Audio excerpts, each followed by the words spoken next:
নমস্কার, সবাই কেমন আছেন? আশা করি সকলে ভালো আছেন, আমিও ভালো আছি।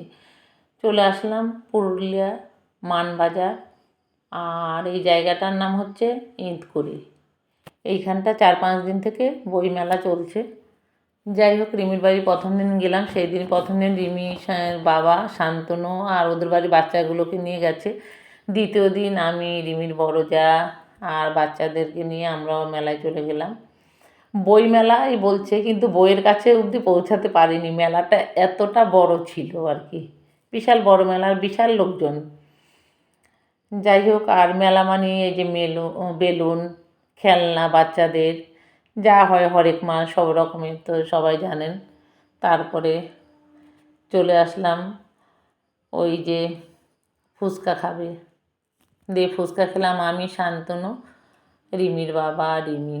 আর ঋতু খায়নি, ওর বাচ্চারা ফুচকা খাবে না। যাই হোক, মেলাতে গেলে একটু তো ফুচকা খেতে হবে, কিছু খাই আর না খাই। আমার মেলা এই ফুচকা খেলাম। তারপরে এবার রিমির ভাসুরের ছেলে সায়ন, ও নাগরদোলায় চাপবে।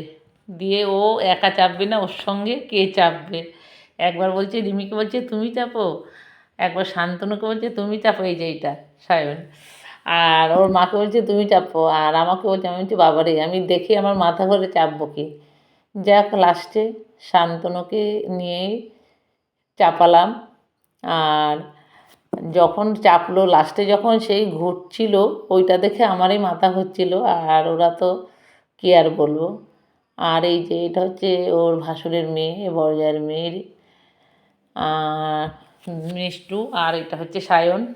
ওরা রোল, চিকেন, চাউমিন যে যেটা খেতে ভালোবাসে খাওয়ালাম। যাই হোক, আইসক্রিমও খেয়েছি, সেটার ভিডিও করিনি। আইসক্রিম তো গেলে খেতেই হবে। এই যে এইগুলোতে চেপেছে, বাপরে বাপ। যখন লাস্টে ঘুরছিল, শান্তনু ওকে জড়িয়ে ধরেছে, ও শান্তনুকে জড়িয়ে ধরেছিল। ভীষণ মজা হচ্ছিল, আমরা দেখছিলাম দূর থেকে।